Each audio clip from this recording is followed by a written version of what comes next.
my name is Dr. James Barile, and this is a client of mine by the name of Linda Lesko. What I want to try to portray here is that when she came to the office the very first time and I did a consultation with her, she showed me the lymphoma that was here, which was much more massive, almost up to her jaw. It has now receded, and after this interview with her, and she explains her case history to you, then I will show you what we did to correct this whole aspect and allow this to reduce itself normally. So Linda, why don't you just kind of start from the beginning on how this was shown up in your life and what you did and everything else. Well, I discovered a swelling, and it was smaller, and I thought that it had something to do with my tooth. So I went to the endodontist, and I did need a root canal, so I went and had a root canal. And he gave me 2 sessions of amoxicillin and one of clindamycin, and he said, oh, that's not going down. The root canal at this time had been finished, and he sent me to another guy, a jaw specialist, and he sent me to an ear, nose, and throat specialist. And he said, no, that has nothing to do with your tooth. And he went in and did a biopsy. I thought he was going to do an inside biopsy, but he ended up doing a big slice frozen biopsy. And a couple weeks later, I got the result, and he told me that it was cancer. And I told my older brother that I had this cancer. And he says, I know of this Dr. Barile. I can get you in to see him tomorrow. Come down for a consultation, see what he has to say, have him look at you. And, he's an alternative doctor, he's a nutritionist, and he kind of rattled off some more credentials. And how did your brother, Rick, find out about me, though? My brother found out about Dr. Barile. There was a luncheon seminar that Dr. Barile had given, and Rick and Jane, his wife, went to it, and they were just really impressed. And they were actually checking for Jane's father, which I guess eventually did come here. Yes. And I was just thrilled because I didn't know what to do. I had called Moffitt Cancer Center. Right. And I was on a waiting list for a consultation. And they were just in no hurry to help me. And I could get in to see Dr. Barile the next day. And he was just so encouraging and so optimistic and so helpful, and he's exactly what I was looking for. Mm-hmm. And that was about 3 weeks ago, I guess. Right? Just about. Not and quite. I mean, we're doing it. We're getting results. That's right. We're doing it.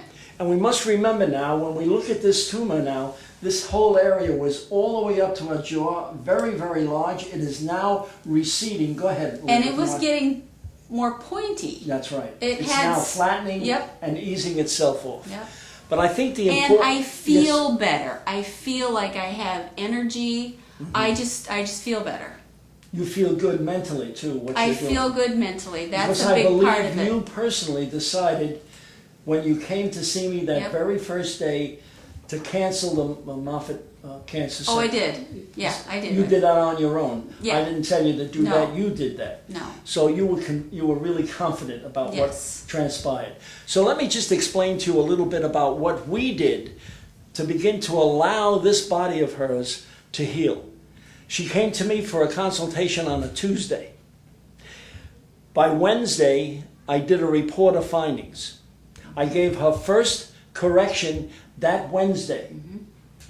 And we put her basically face down to determine whether or not she was open or closed, whether there was interference existing. We found there was. The autonomic system was blocked. Mm-hmm. And what we did was begin to correct that so the flow of vital life force from brain cell to tissue cell would be complete and not blocked any longer. After that, we put her on her back, right, if you recall. Mm-hmm.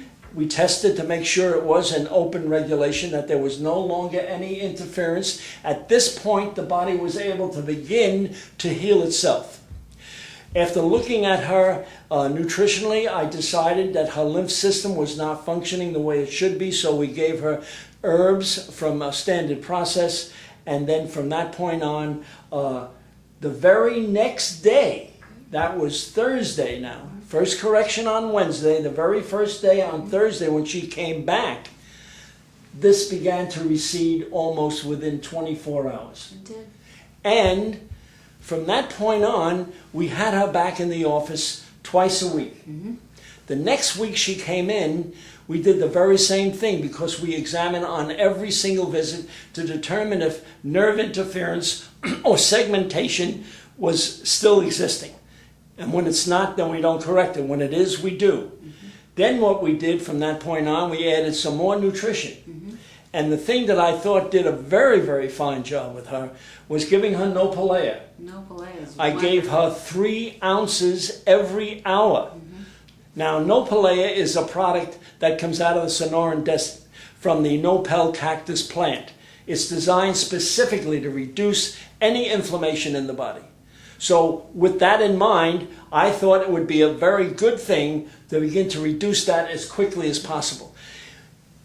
To make a long story short, it's been now a little over another week and a half, almost 3 weeks, and it has already started to recede now to a point where I know within a very short period of time this will be gone. The point that we have to get across, not only to anybody who's listening to this video, is that if you don't reduce any form of interference in the body will not heal. That's the first and most important factor, is that you must reduce interference to the flow of vital life force. That's what's causing dis-ease and dysfunction. Once that has been corrected and then making sure it stays corrected, then the body will continually heal until finally the patient is well.